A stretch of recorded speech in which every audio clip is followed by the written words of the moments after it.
अल्हम्दुलिल्लाह वकफ़ा वस्सलातु वस्सलामु अला इबादिहिल्लज़ीना इस्तफ़ा खुसूसन अला अफ़ज़लिहिम व ख़ातमिन नबिय्यीन मुहम्मदिनिल अमीन व अला आलिहि व सहबिहि अजमईन। अम्मा बअद फ़क़द क़ाल अल्लाहु तबारक व तआला कमा वरद फ़ी सूरत आल इमरान अऊज़ु बिल्लाहि मिनश शैतानिर रजीम बिस्मिल्लाहिर रहमानिर रहीम। या अय्युहल्लज़ीना आमनू ला तकूनू कल्लज़ीना कफ़रू व क़ालू लिइख़वानिहिम इज़ा ज़रबू फ़िल अर्ज़ि औ कानू गुज़्ज़न लौ कानू इंदना मा मातू व मा क़ुतिलू लियजअलल्लाहु ज़ालिका हस्रतन फ़ी क़ुलूबिहिम वल्लाहु युह्यी व युमीत वल्लाहु बिमा तअमलून बसीर। वलइन क़ुतिलतुम फ़ी सबीलिल्लाहि औ मुत्तुम लमग़फ़िरतुम मिनल्लाहि व रहमतुन ख़ैरुम मिम्मा यजमऊन वलइन मुत्तुम औ क़ुतिलतुम लइलल्लाहि तुहशरून। फ़बिमा रहमतिन मिनल्लाहि लिन्त लहुम वलौ कुन्त फ़ज़्ज़न ग़लीज़ल क़ल्बि लन्फ़ज़्ज़ू मिन हौलिक फ़अफ़ु अन्हुम वस्तग़फ़िर लहुम वशाविरहुम फ़िल अम्र फ़इज़ा अज़मत फ़तवक्कल अलल्लाह इन्नल्लाहा युहिब्बुल मुतवक्किलीन। इन यंसुरकुमुल्लाहु फ़ला गालिब लकुम व इन यख़्ज़ुलकुम फ़मन ज़ल्लज़ी यंसुरुकुम मिन बअदिही व अलल्लाहि फ़ल्यतवक्कलिल मुमिनून। सदक़ल्लाहुल अज़ीम। रब्बि इश्रह ली सदरी व यस्सिर ली अमरी वहलुल उक़दतम मिन लिसानी यफ़क़हू क़ौली। As you must be remembering, we completed our study of the 16 rukus or sections of Surah Al Imran. Today we are beginning with the 17th. But just to remind you that this surah, which is the sister surah of Surah Al-Baqarah, these two surahs are very close to each other, very similar to each other. They resemble each other. They may be called sisters. They may be called Zawjain. Now this surah is also divisible, just like Surah Al-Baqarah, as I told you, into two parts, nearly equal. The total number of ayat is 200. In the first part there are 101 ayat and 10 sections. In the second part there are 99 ayat but the same 10 sections. 20 sections divided into two parts, but the number of the ayat in the first is 101 and number of ayat in the second is 99. Now just like Surah Al-Baqarah, the first part is again divisible into three portions, nearly equal. 1/3 of that is a general appeal to the Muslims, addressed to the Muslims, as well as the mushrikeen, the idol worshippers of Arabia, as well as to the people of the book. It's a common appeal, basic da'wah of Quran, basic call of Quran, and there are, gems of Quranic wisdom, which we have already, studied. I can't give more time to this repetition. Then the second part, again just about 1/3 of the first part. This part is addressing, to the other group of the people of the book. In Surah Al-Baqarah, 10 sections were devoted to the address to Bani Israel. Ya Bani Israel, azkuru ni'mati allati an'amtu alaykum wa awfu bi'ahdi ufi bi'ahdikum wa iyaya farhabun. Beginning of the 5th section. And this address to the Bani Israel, the former Muslim Ummah, continues for full 10 sections, rather more, because it is there in the 15th section that this goes to end. Ya Bani Israel, azkuru ni'mati allati an'amtu alaykum wa anni faddaltukum 'ala al-'alamin. So here we find that the other group from the people of the book, that is the Christians, the Nasara, they are being addressed. And here the questions which have been discussed is the personality of Jesus alayhi salatu wassalam. He was really born without a father. He was Isa ibn Maryam, Jesus son of Mary. He had no man father. Allah subhanahu wa ta'ala created him by his word of kun. That is why Quran says, kalimatum minhu. He is a kalima, a word from Allah subhanahu wa ta'ala. Allah creates everything with his one command of kun. إِذَا أَرَادَ شَيْئًا فَإِنَّمَا يَقُولُ لَهُ كُنْ فَيَكُونُ. So actually, to say that he is son of God, that is, shirk. And a biggest crime in the eyes of Allah subhanahu wa ta'ala. So this description has been given, And then there is, example in the person of John the Baptist. He was also born of very old parents. The father, Hazrat Zakaria alayhi salatu wasalam, he was very old, and the mother, she had been barren all the life, and she never born any child. But Allah subhanahu wa ta'ala, because Zakaria prayed to Allah subhanahu wa ta'ala that please give me also a son like this girl, this Maryam, salamun alayha. So then Allah subhanahu wa ta'ala granted him, and these old, father and mother, they gave birth to a son, and he is John the Baptist. So actually this all discussion is to rectify their belief about this Trinity, that Jesus belongs to, in some way, to deity. He is a part of deity. Either he is Allah himself, that is God incarnate. You will find it in Surah An-Nisa. And then either or he is one of the three, that is the Trinity. So this main discussion is addressing the Christians. Then there was 1/3 of the first half that is devoted primarily to the people of the book, both of them, the Yahud as well as the Nasara. And Hazrat Ibrahim alayhi salam has been mentioned, he was mentioned there in the third part of the first half of Surah Al-Baqarah. Kaaba has been mentioned here. Inna awwala baytin wudi'a lin-nasi alladhi bi Bakkata mubarakan wa hudan lil alamin. The construction of Kaaba was referred to in the third part of the first half of Surah Al-Baqarah also. So these are the three subsections of the first part of Surah Al-Imran. Then the second part, which addresses directly and mainly the Muslim Ummah, the Muslims, the Sahaba. But among the Muslims, there were munafiqeen also now. So there were the true believers, mu'mineen as-sadiqeen, but there were munafiqeen also, there were the hypocrites. So that is addressed to the Muslims, and Muslims comprise of both, the mu'min, the true mu'mins, and the munafiqeen. So this part actually is devoted to an address to the Muslim Ummah. But here again we can have three subsections. In the first 20 ayat or so, main dawah of Quran, and secondly, what's the function of the Muslim Ummah? Why has this Ummah been raised? Just as we had in Surah Al-Baqarah. وَكَذَلِكَ جَعَلْنَاكُمْ أُمَّةً وَسَطًا لِتَكُونُوا شُهَدَاءَ عَلَى النَّاسِ وَيَكُونَ الرَّسُولُ عَلَيْكُمْ شَهِيدًا. We have made you an Ummah, at the middle Ummah, the best Ummah. Why? Only that, so that our messenger Muhammad sallallahu alaihi wasallam becomes witness over you, and you become witness over the whole of the mankind. So that was the basic goal for which, a basic purpose for which this Ummah has been created and founded. Same way we found, in that part, in the first 20 ayat, we have two ayat.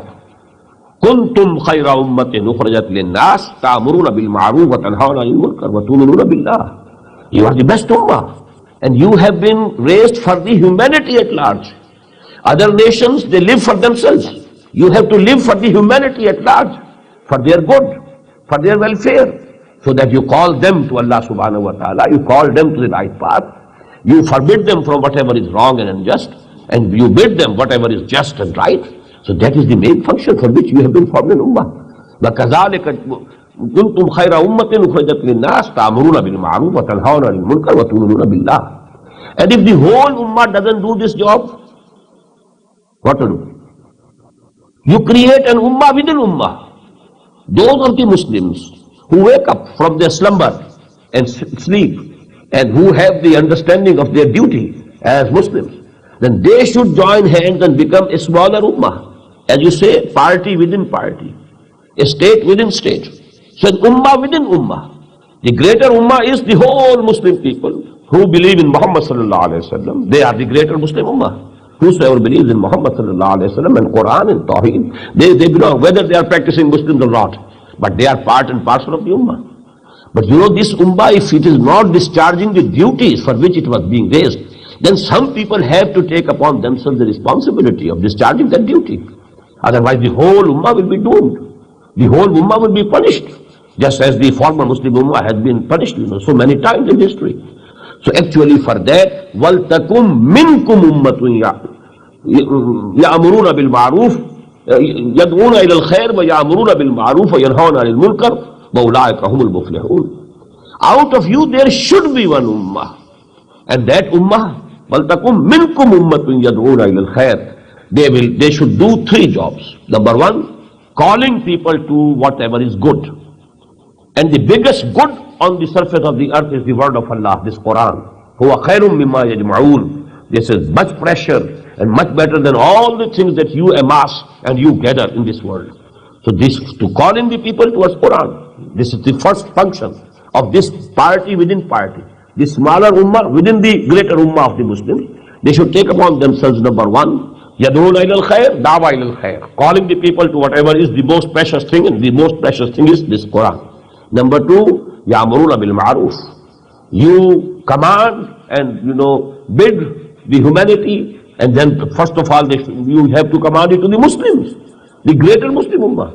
This smaller Muslim ummah, which must first of all reform the greater Muslim ummah, so that يَأْمُرُونَ بِالْمَعْرُوفِ, this Amr bil Ma'ruf will be first of all to the Muslims themselves. You believe in such and such things, and look to your practices, what you are doing. You are saying what you are not practicing. لِمَا تَقُولُونَ مَا لَا تَفْعَلُونَ كَبُرَ مَقْتًا عِنْدَ اللَّهِ أَن تَقُولُوا مَا لَا تَفْعَلُونَ. You shouldn't do it. This is haram. This is not permissible according to the Sharia. You leave it. And then the يَأْمُرُونَ بِالْمَعْرُوفِ وَيَنْهَوْنَ عَنِ الْمُنكَرِ, and to forbid them from whatever is unjust, whatever is munkar, whatever is wrong, whatever is haram. وَأُولَٰئِكَ هُمُ الْمُفْلِحُونَ. This is the most important. Only such people will gain the success. They will be successful in the eyes of Allah subhanahu wa ta'ala. Not the greater Muslim ummah. The greater Muslim ummah will remain a Muslim here in this world. They will be accepted and acknowledged as Muslims, as legal Muslims. But the salvation of the hereafter, that will be given only to those people who are discharging those duties, which primarily was for the whole of the ummah, but because the whole of the ummah is not discharging, they have taken upon themselves that duty. They are devoting their lives, their belongings, their money, their resources, their intelligence, everything that Allah subhanahu wa ta'ala has bestowed upon them, for the sake of Amr bil Ma'ruf, Nahi al Munkar, and Da'wa ila al-Khair. Whosoever is doing so, only ulaika humul muflihun. Falah, the success of the hereafter, that will only be given to these people who do this job and who take upon themselves. So these 20 ayat, two sections, the 11th and the 12th, they are very important. Then for 60 ayat, 6 sections that we have, out of those we have already read the 4 ones, but 2 we shall inshallah translate today. These 60 ayat or 6 sections, they discuss the battle of Uhud, what happened during that battle, different incidents that occurred and that took place, the mistake that the Muslims committed, the act of indiscipline. 50 archers who were placed at one place, you have not to move from here, come what may, you have to stay here. But because after Allah subhanahu wa ta'ala gave them the victory, they just left that place, 35 of them. The local commander insisted, don't move, but still they moved. So this was an act of indiscipline.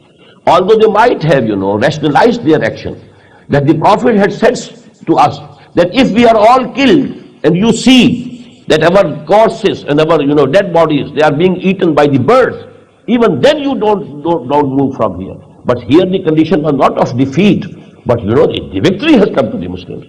So we can give some allowance to the Sahaba Kiram who committed that mistake, that they were not disobeying Muhammad sallallahu alaihi wasallam, because they had a rationalization that the instructions of the Prophet were in the case of the defeat, but here this is not the defeat, it's the victory. But still it was an indiscipline and disobedience of the local commander. And the rule of the discipline is, as I told you, the hadith of the Prophet sallallahu alaihi wasallam, man ata'ani faqad ata Allah, wa man asani faqad asa Allah, wa man ata amiri faqad ata'ani, wa man asa amiri faqad asani. Whosoever obeys me, he obeys Allah. And whosoever disobeys me, he disobeys actually Allah, not me. I am his apostle, I am his messenger, I have been appointed by him. So my command is actually command from Allah. But in the same way, whosoever obeys the commander that I have put, the Amir, whom I have nominated, I have given the responsibility, he is actually obeying me, not that Amir. He has the authority only that because I have appointed him there. So they are obeying me, not the Amir.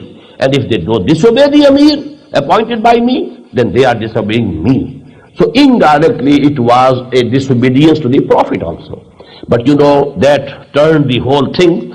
The victory was turned into defeat temporarily. The Prophet himself was injured badly. Profuse bleeding was there from the face of the Prophet ﷺ. The whole face became red, and he, for some time, due to the loss of blood, he became unconscious also. And there were the rumors that he has been killed, he has been martyred. So that was the panic and chaos. But then Allah subhanahu wa ta'ala pardoned them. And again, finally, Allah subhanahu wa ta'ala somehow put in the minds of the kuffar. Abu Sufyan was leading that army of the kuffar. Somehow it came to him that we should not now press, because the Muslims have taken refuge high up in the mountain. And if we pursue them and they chase them even in the mountain, because they are at the higher position, they can only kill us by throwing the stones even. Anyhow, they just left. So Allah subhanahu wa ta'ala, now he discussed, and we have read that. But the incident that happened in the very beginning was that the Prophet came out of Medina with 1,000 men. But after reaching, the footholds of the Uhud mountain, then when the army was visible, the army of the kuffar that was visible, then Abdullah ibn Ubay, the chief of the Munafiqeen, he returned back with 300 of his men. So now the number reduced to 700, and they were pitched against an army of 3,000. So now the ratio was nearly approximately 1 to 4. But these people, they said, because our advice and our opinion was not followed, and the opinion of Abdullah ibn Ubay was that we shouldn't go in the open field to confront the army of Quraysh. We should defend the city of Medina from within the walls. And incidentally, the same was the opinion of the Prophet himself. But the Prophet, when he saw that the Muslims, they are very emotional and they want to go out and to confront the kuffar. And when they said, many of them, that we want shahada, not victory. Victory is in the hands of Allah. Actually, what we are after is martyrdom, that Allah subhanahu wa ta'ala, He accepts ourselves and our lives for the cause of Allah, for the cause of His deen. So then the Prophet decided, okay, we shall go and confront the people, the army of kuffar in the open. So now Abdullah ibn Ubay, he said, because our opinions are not respected, so we are not going to risk our lives. And he and 300 of the people that were his associates, so to say the Munafiqeen, they returned. So now we have, as I told you, we have already translated 4 sections. Now 2 sections remain of this discussion. Then in the next 2 sections, again we shall have, a division into 2. In the first year, that is the 19th section, there is a mention of again the Yahud and Munafiqeen and the Kuffar of Arab, the idol worshippers of Arabia. And then in the final, there will be a summing up of the whole discussion of Surah Al Imran. And again we shall find there, the most important gems of wisdom, Quranic wisdom. How Iman is synthesized. What is the synthesis of Iman? And that is actually a lesson of our selected course of study also. And I have, given that lesson in detail. But today, inshallah, briefly we shall review.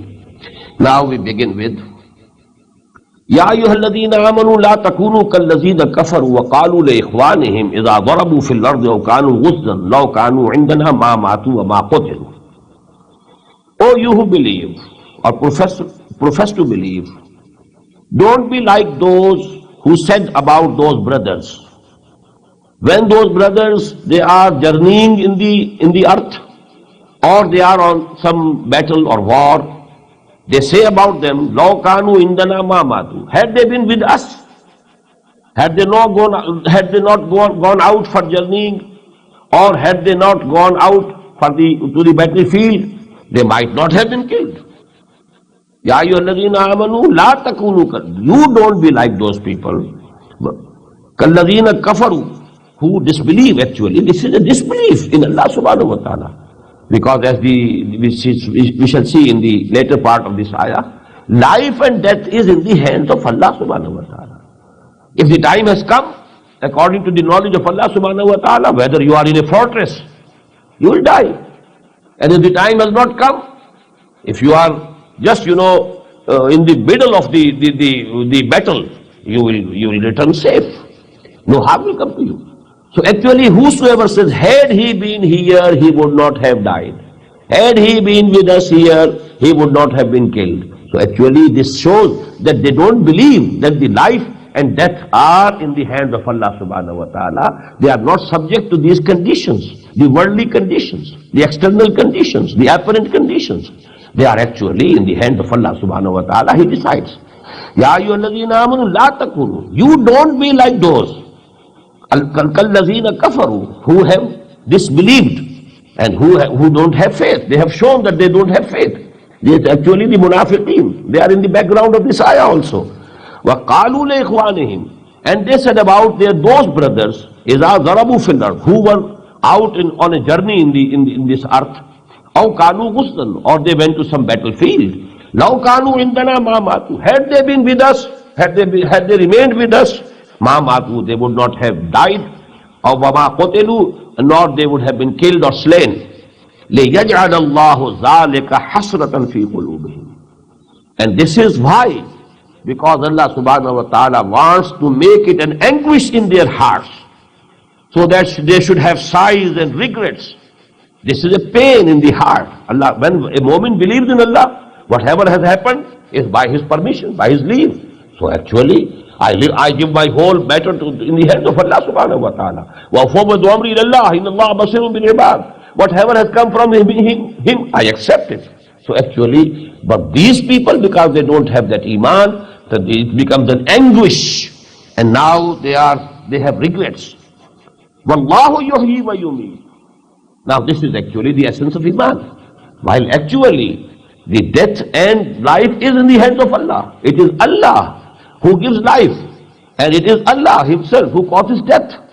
Wallahu bima ta'amaluna basir. And whatsoever you are doing, Allah subhanahu wa ta'ala is seeing it. وَلَئِن قُتِلْتُمْ فِي سَبِيلِ اللَّهِ أَوْ مُتُّمْ. And if you are slain or killed in the way of Allah, or you die and die the natural death, what's the difference? So long as you are in sabilillah, a person who is striving for the cause of Allah, who is continuously working hard for the cause of Allah, whether he is propagating his message or he is going to war. But the struggle, was going on in the Makkah also, in the Meccan period. There was no war. But the Sahaba were making jihad for the cause of Allah subhanahu wa ta'ala. This jihad was not with sword, that jihad was with Quran. فَلَا تُطِعِ الْكَافِرِينَ وَجَاهِدْهُمْ بِهِ جِهَادًا كَبِيرًا. Now if they died the natural deaths, they were fi sabilillah. And if they went out to some war or some battle, and there they were slain or killed, they were fi sabilillah. So actually for Muslim, it doesn't make any difference whatsoever. So this ayah is very important. وَلَئِن قُتِلْتُمْ فِي سَبِيلِ اللَّهِ أَوْ مُتُّمْ. What's the difference between it? The death has to come either through some sword of an enemy, or through some fever or some other disease. So there's no difference for a mu'min. وَلَئِن قُتِلْتُمْ فِي سَبِيلِ. So long as a mu'min is in the way of Allah, he is striving, he is discharging his duties of da'wah ila al-khair wa amr bil ma'ruf wa nahy anil munkar. He is doing his duty. Whether he is slain or he dies, لَمَغْفِرَةٌ مِّنَ اللَّهِ وَرَحْمَةٌ خَيْرٌ مِّمَّا يَجْمَعُونَ. The forgiveness from Allah subhanahu wa ta'ala and His mercy, they are much, with which they are bound to get. They are sure to get the maghfirah, because he was fi sabilillah. Whether he died on the bed or he died in the field, it doesn't make any difference for him. So long as he was in the way of Allah, he was striving for the cause of Allah, so Allah subhanahu wa ta'ala will definitely give him the maghfirah. He will forgive him, and His mercy will cover him. خَيْرٌ مِّمَّا يَجْمَعُونَ. Or they are much precious than what they are amassing, they are gathering around them, these worldly things, the precious things. This death, this mercy from Allah subhanahu wa ta'ala and His forgiveness, that is much more valuable than that. وَلَئِن مُتُّمْ. You must be remembering that Hazrat Khalid ibn Walid radiyallahu ta'ala anhu, he fought so many battles, but he died on the bed. He was not killed in any battle. He died on the bed. So what's the difference? So actually, the difference is whether you are striving for the cause of Allah or you are spending all your energies, all your time, all your capabilities to gather these worldly things and these possessions, worldly possessions and money and wealth and all those. That makes the whole difference. Again, there's no difference. Whether you are slain or killed or you die, you will be gathered towards Allah subhanahu wa ta'ala. So again, there's no difference. You have to go anyhow to your Lord and you have to face that accountability. So bima rahmatin min Allah, this ayah is very important, very profound regarding, the leadership of an Islamic party. What should be the qualities of the leader? And we have the example before us is Muhammad sallallahu alaihi wasallam. لَقَدْ كَانَ لَكُمْ فِي رَسُولِ اللَّهِ أُسْوَةٌ حَسَنَةٌ. What was the qualities of the leadership of Muhammad sallallahu alaihi wasallam? And any leader of any Islamic party, if it is really Islamic, should try his best to imitate and follow in the footsteps of the Prophet sallallahu alaihi wasallam. Because we have read in this very surah the ayah, قُلْ إِن كُنْتُمْ تُحِبُّونَ اللَّهَ فَاتَّبِعُونِي يُحْبِبْكُمُ اللَّهُ. Tell them, O Muhammad sallallahu alaihi wasallam, if you love Allah, if you claim to love Allah, then you have to follow me. Then Allah will love you.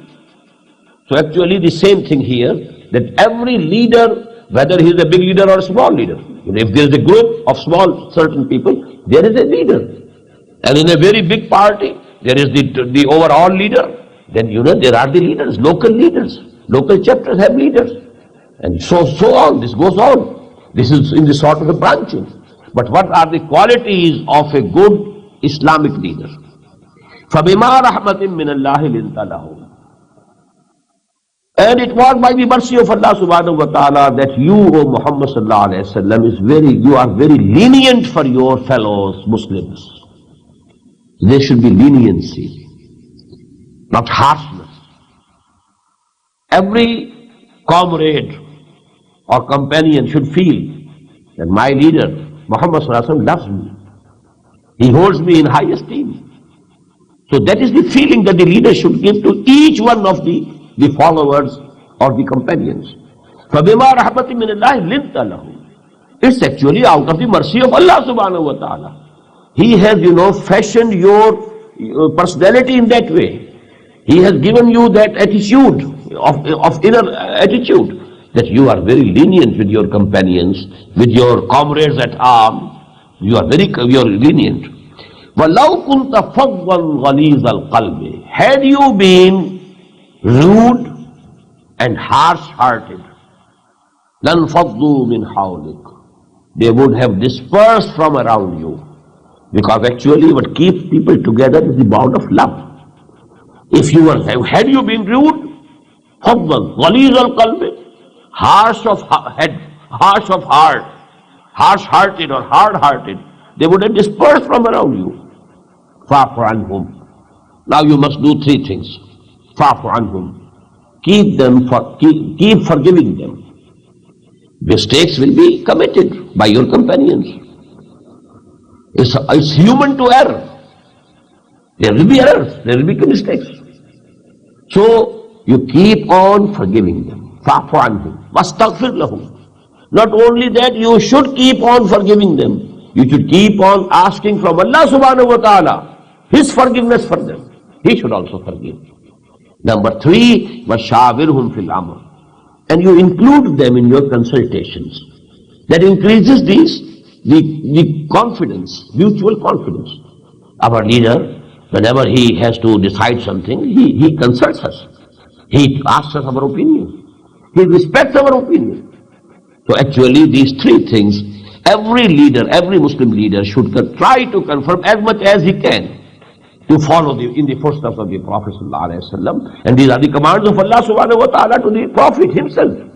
So what to say of anybody else? When these commandments are given to Muhammad ﷺ, who was under the direct guidance of Allah subhanahu wa ta'ala, then every other leader, is not Nabi, is not under the direct, continuous guidance from Allah subhanahu wa ta'ala coming. So he should be more careful in these aspects. فَبِمَا رَحْمَةٍ مِّنَ اللَّهِ لِنْتَ لَهُمْ وَلَوْ كُنْتَ فَضًّا غَلِيظَ الْقَلْبِ لَانْفَضُّوا مِنْ حَوْلِكَ فَاعْفُ عَنْهُمْ wastaghfir lahum washawirhum fil amr. فَإِذَا عَزَمْتَ فَتَوَكَّلْ عَلَى اللَّهِ. And when you have made a decision, this is azamta. The decision lies with the leader. It will never be taken by counting the votes. There are 100 people, so if the 51 have this opinion, this is decided. No. This is Western democracy. This is not Islamic consultation. This is not the Islamic mushawara. Not at all. Because here it is not faiza azamtum. No. It's not the plural. Faiza azamta. When you have taken a decision on Muhammad sallallahu alaihi wasallam after consultation, then the decision rests with the leader.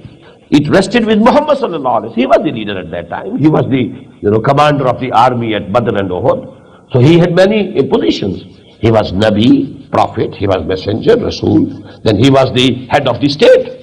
If we say that Medina was a city-state, who was the head of the state? Muhammad sallallahu alaihi wasallam. He was the chief of the army. Who was the commander of the army? So actually, who was the Imam of the Masjid al-Nabawi? So he was the Imam also. So he had so many positions. So in every position he has some rights, some duties, some obligations. So here actually it's very important. Faiza azamta. You do make consultations so that there is a mutual confidence is being built, between you and your followers and companions. But then the decision will remain with you. Faiza azamta fatawakkal Allah. And then have confidence in Allah subhanahu wa ta'ala. You should have faith in Allah subhanahu wa ta'ala and trust in Allah subhanahu wa ta'ala. Inna Allah yuhibbul mutawakkilin. Verily, Allah subhanahu wa ta'ala loves those who put their trust in Him, exclusively in Him. That is actually something very necessary for a moment to do. In yansurkum Allah fala ghaliba lakum. O Muslim, if Allah helps you, nobody can overcome you. Nobody can defeat you. If Allah is on your side, if you have the help of Allah subhanahu wa ta'ala, can anybody defeat you? Nobody can defeat you. وَإِن يَخْذُلْكُمْ. And if He forsakes you, فَمَنْ ذَا الَّذِي يَنْصُرَكُمْ مِنْ بَعْدِهِ. Then who is that? Who are they who can help you after that? Nobody would help. Will the angels help against the decision of Allah subhanahu wa ta'ala? Or the people can help? No. You can't get any help. So you must seek the help of Allah subhanahu wa ta'ala. Be sincere to Him. 100% devote yourself to Him, to seek His pleasure. And then Allah subhanahu wa ta'ala will help you. And because it's going to be a two-sided phenomenon, not one-sided phenomenon. If you help Allah, Allah will help you. In tansurullah yansurkum wa yusabbit aqdamakum. You have to help Allah. What does it mean to help Allah's deen? To devote yourself to make the deen of Allah supreme. That is the help of Allah subhanahu wa ta'ala. Ya ayyuhalladhina amanu kunu ansarullah. You become the helpers of Allah. What does it mean? Help the deen of Allah. May try to make it supreme. With your bodies and with your lives and with your belongings, everything. Devote for that. So if you are helping Allah, will not Allah help you? In yansurkumullah. If Allah helps you, now who can defeat you? And if He forsakes you, then who is there to help you after it? وَعَلَى اللَّهِ فَلْيَتَوَكَّلِ الْمُؤْمِنُونَ. Those who are real believers, they should have all their trust in Allah subhanahu wa ta'ala. They should trust Him that Allah subhanahu wa ta'ala will not forsake them if you are sincere with Him. مَا كَانَ لِنَبِيٍّ أَن يَغُلَّ. This is, a very important ayah, because the munafiqeen went to this extent that they blamed Muhammad sallallahu alaihi wasallam of some dishonesty. That out of some, there are, that traditions that something has been stolen by Muhammad sallallahu alaihi wasallam out of that booty. So they were so much, they had all that courage to say it so. وَمَا كَانَ النَّبِيٍّ أَن يَغُلَّ. It cannot be possible for any prophet of Allah subhanahu wa ta'ala that he can be dishonest. He can betray his trust. Impossible. مَا كَانَ النَّبِيٍّ أَن يَغُلَّ وَمَنْ يَغْلُلْ يَأْتِ بِمَا غَلَّ يَوْمَ الْقِيَامَةِ. And now this is the rule of Allah subhanahu wa ta'ala. Whosoever is dishonest, betrays his trust, he will bring with whatever he had betrayed the trust. If he had stolen something, he will come on the day of judgment with that very thing, within his hands, so that his crime or his dishonesty is made public before whole of the humanity, that he betrayed his trust in this thing, and he, this was proved to be dishonest regarding this thing. Whosoever does it. وَمَنْ يَغْلُلْ يَأْتِ بِمَا غَلَّ يَوْمَ الْقِيَامَةِ ثُمَّ تُوَفَّى كُلُّ نَفْسٍ بِمَا كَسَبَتْ. And then every soul will be given full reward and full recompense of what he had done or what he had earned. وَهُمْ لَا يُظْلَمُونَ. And they shall not be wronged.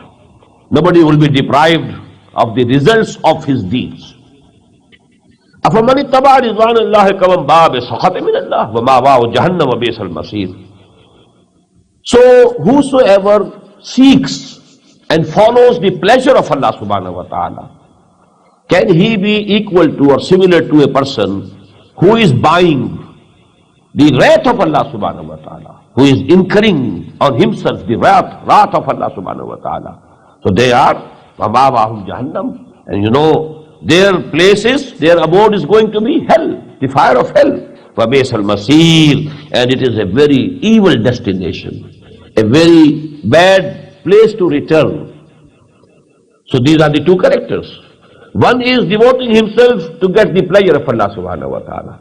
The other one is doing, his attitude in life is to incur the wrath of Allah subhanahu wa ta'ala. Can they be equal? Hum darajatun indallah. They have diverse ranks. Diverse ranks. One is going towards this, the other one is going towards that. Then they have the grades. Among the mu'mineen, there are, grades. Abu Bakr Siddiq radiyallahu ta'ala anhu sits on the top. Umar ibn al-Khattab, Usman radiyallahu ta'ala anhu, then Hazrat Ali radiyallahu ta'ala, and so on. Then the rest of the six from the Ashara Mubashara, then the people who attended Badr, and so on. So there are darajat. Even the munafiqeen, all were not equal munafiqeen. Even kuffar, they were all not equal kuffar. So there were grades. Hum darajatun indallah. So there are first the distribution, diverse. One is going towards the pleasure of Allah subhanahu wa ta'ala, other is incurring the wrath of Allah subhanahu wa ta'ala. Among all these, then there are grades. Hum darajatun indallahi wallahu basirun bima ya'malun. And Allah subhanahu wa ta'ala is seeing, is watching what they are doing. لَقَدْ مَنَّ اللَّهُ عَلَى الْمُؤْمِنِينَ إِذْ بَعَثَ فِيهِمْ رَسُولًا. Now this ayah, you should say, that we found in the ayah Surah Al-Baqarah, that is twice as big as this surah. Surah Al-Imran, it has 20 sections, Surah Al-Baqarah has 40 sections. We found this subject discussed in Surah Al-Baqarah 2 places. What are the 4 main basic functions of Muhammad sallallahu alaihi wasallam? How did he gather people around him? How he called people towards the way of Allah? How he purified their souls? How he trained them and educated them? So first of all, in the prayer of Ibrahim and Ismail, we read in the 15th section of Surah Al-Baqarah, رَبَّنَا وَبَعَثْ فِيهِمْ رَسُولًا مِّنْهُمْ يَتْلُو عَلَيْهِمْ آيَاتِهِ وَيُعَلِّمُهُمُ الْكِتَابَ وَالْحِكْمَةَ وَيُزَكِّيهِمْ. Then in the 18th section, we read, كَمَا أَرْسَلْنَا فِيكُمْ رَسُولًا مِّنْكُمْ يَتْلُو عَلَيْكُمْ آيَاتِنَا وَيُزَكِّيكُمْ وَيُعَلِّمُكُمُ الْكِتَابَ وَالْحِكْمَةَ. Twice in Surah Al-Baqarah. Now you find the same subject here in Surah Al-Imran. لَقَدْ مَنَّ اللَّهُ عَلَى الْمُؤْمِنِينَ. Verily Allah subhanahu wa ta'ala has done a very big favor to the mu'mins, to the faithful, to the believers. Is ba'asa fihim rasulam min anfusihim. When he raised in them a messenger from among themselves. He didn't send for them a messenger from outside. If the messenger would have been Iranian, the Arabs would have felt difficulty in understanding what message he has brought. Then nationalities, the barriers are there. But Allah subhanahu wa ta'ala made the greatest favor to these people that he raised his last messenger, the greatest messenger, the final messenger of Allah subhanahu wa ta'ala, from among them. Is ba'asa fihim rasulam min anfusihim, from among themselves. And what he does? Again the same 4 functions. Yatlu alayhim ayatihi. He reads out to them his ayat. That is the way of da'wah. Da'wah through Quran. Call people towards Allah and Allah's way through Quran, by Quran. Number 2, yatlu alayhim ayatihi wa yuzakkihim, and purifies their souls. This purification of their souls is also through Quran. We shall read in Surah Yunus, Ya ayyuhan nas qad ja'atkum maw'izatun min rabbikum wa shifaa'un lima fi sudur. O people, the sermon and the good advice, and also the remedy of all the diseases of the heart, of the soul, they have come to you in the form of this Quran. So actually purification of the souls is also through Quran. وَيُعَلِّمُهُمُ الْكِتَابَ وَالْحِكْمَةِ, and he teaches them the law, the book, and the wisdom. The wisdom underlying this law, the wisdom underlying this Sharia. There are two things.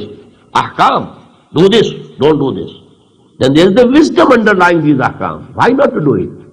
If you are not doing it, what benefit comes to you? And if you do it, what harm will come to you? For the things which are forbidden. And things which have been given, which have been commanded, what's benefit for you in it? Because Allah subhanahu wa ta'ala doesn't stand to gain anything from your observing the Sharia. It's for you, for your benefit, for your welfare. So these are the four functions, basic functions of the Prophet sallallahu alaihi wasallam. لَقَدْ مَنَّ اللَّهُ عَلَى الْمُؤْمِنِينَ إِذْ بَعَثَ فِيهِمْ رَسُولًا مِنْ أَنفُسِهِمْ يَتْلُو عَلَيْهِمْ آيَاتِهِ وَيُزَكِّيهِمْ وَيُعَلِّمُهُمُ الْكِتَابَ وَالْحِكْمَةَ وَإِنْ كَانُوا مِنْ قَبْلُ لَفِي ضَلَالٍ مُبِينٍ. And surely before this, they were definitely in manifest error, in mistake. They had gone astray. They didn't have the right path. Allah subhanahu wa ta'ala has done them a very big favor when He sent Muhammad sallallahu alayhi wa sallam and He raised him from among themselves.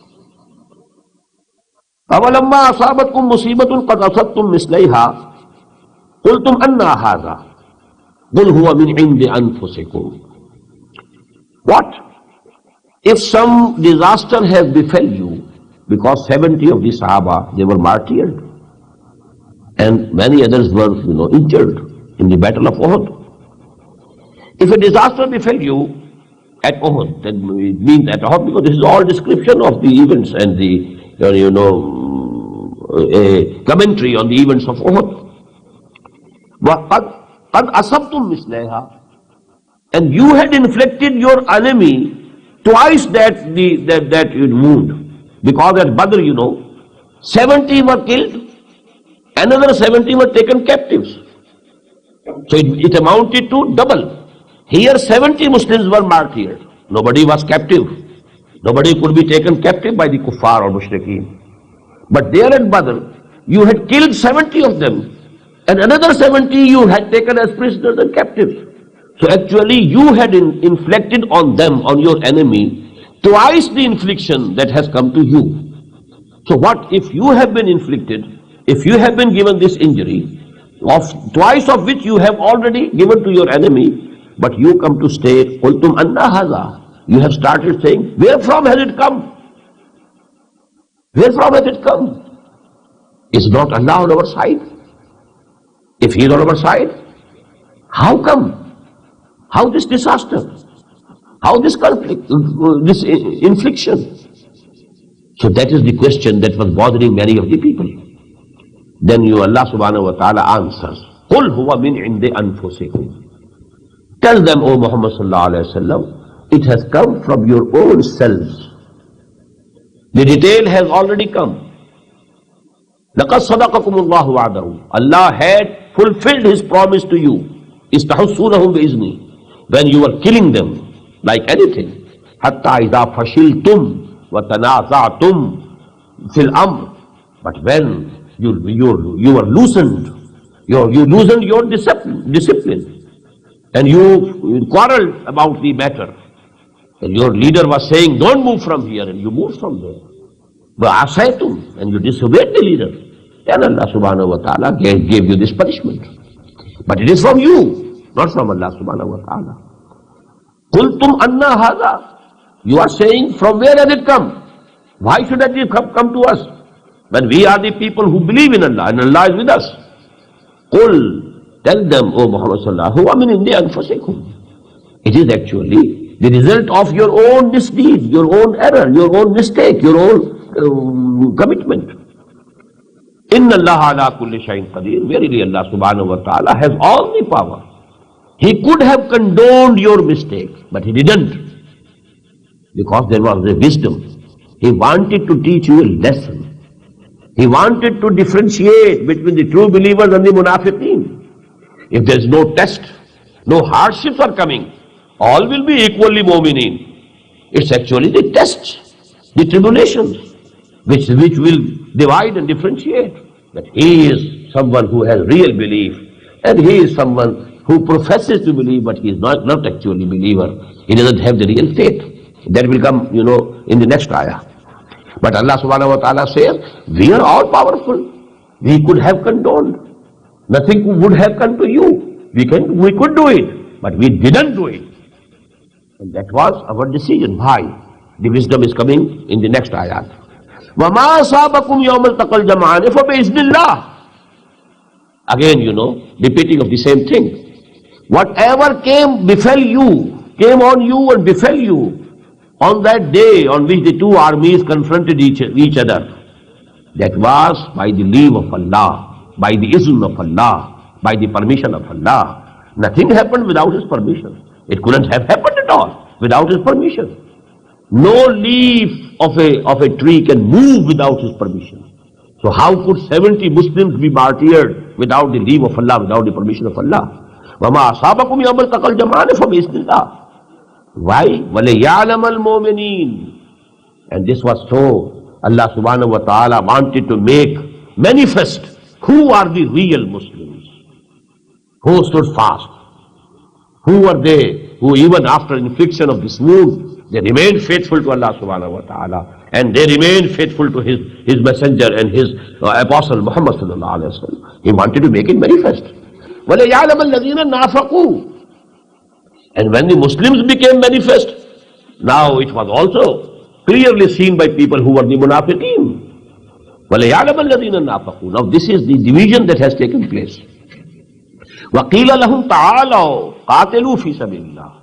Now this, I think, it relates to the incident which happened in the very beginning. When Abdullah ibn Ubay and 300 of his men, they left the place of battle, went back to Medina. I think, as far as I can guess, this ayah relates to that incident. وَقِيلَ لَهُمْ تَعَالَوْا قَاتِلُوا فِي سَبِيلِ اللَّهِ. Definitely, when it was said to them, come on, go to fight for the cause of Allah, where are you going? Definitely, the Muslims, the 700 Muslims which remained with Muhammad sallallahu alaihi wasallam, they would have said to them, where are you going? You profess to believe in Muhammad sallallahu alaihi wasallam, and you are leaving him here. How? How come? Where are you going? Ta'alaw, qatilu fi sabilillah, bidfaw. Come, join these ranks and fight for the cause of Allah subhanahu wa ta'ala. And if not for the cause of Allah, we have to defend Medina. Where are you going? The army has come. 3,000 of them are there. If there is a defeat here in this field, will not the army go and enter Medina and plunder and loot and kill and burn?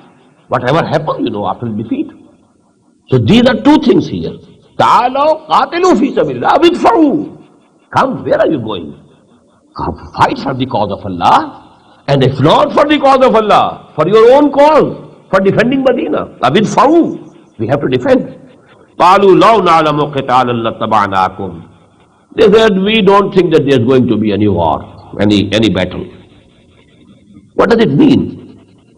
It so happens sometimes that apparently two groups are fighting with each other, but they have some behind the scene treaty with each other. They want to only show to the people that we are quarreling. They are not quarreling definitely. So that was their idea which they gave to the people. We don't think there is going to be war. They couldn't say anything else. Showing their backs to the battlefield. What else could they say? Well, we don't think there's going to be any war, real war. Now, na'lamu qitalan. If we had really known that there's going to be a war, there's going to be a battle, lataba'nakum, we must have followed you. Hum lil kufri yawmaizin aqrabu minhum lil iman. On that day, they were nearer to kufr than to iman. A munafiq actually keeps on oscillating. La ilaha ulai wa la ilaha ulai. Muzabzabina baina zalik. Sometimes he is with the Muslims, Mu'mins. Sometimes he is with the enemies. So munafiqeen, two-faced person, double-faced person. He makes friendship with Mu'mineen also. Maybe that they are victorious, so we must have, good relations with them. But we can't, sever our ties with the kuffar also. If they have the upper hand, then we must keep good offices with them also. So they are munafiqeen, they keep on oscillating. La ilaha ulai wa la ilaha ulai muzabzabina baina zalim. They are not decisively on any side, neither with the side of the kuffar nor with the side of the Muslims, oscillating between them. Now on that day Allah says, this oscillation, in this process of oscillation, they were nearer to kufr than to iman. Hum lil kufri yawmaidin aqrabu minhum lil iman. Yaquluna bi afwahihim ma laysa fi qulubihim. They are saying with their mouths which is not there in their hearts. They have something else in their hearts and they are saying something else with their tongues and mouths. Wallahu a'lamu bima yaktamuna. Allah very well knows what they are hiding and what they are concealing in their hearts. Alladhina qalu li ikhwanihim wa qa'adu law ata'una ma qutilu. Again the same thing. Those who are saying about their brothers and they themselves had withheld from the war. Either they didn't even come out of Medina at all, the munafiqeen, or they returned back and they sat in Medina, waiting for the result of the battle, what happens, which way the winds blow. Alladhina qalu li ikhwanihim, but some of their brothers, some of their people, from their own tribes, their own families, they were the Muslims, Mu'mineen, they went into the battle and some of them were martyred and killed and slain. So they said about them, Alladhina qalu li ikhwanihim wa qadu law ata'una ma qutilu. Had they obeyed us, had they remained here at Medina, not joined Muhammad sallallahu alaihi wasallam, or had they come back with us from the battle, then they would not have been slain or killed. Qul fadra'u an anfusikumul maut.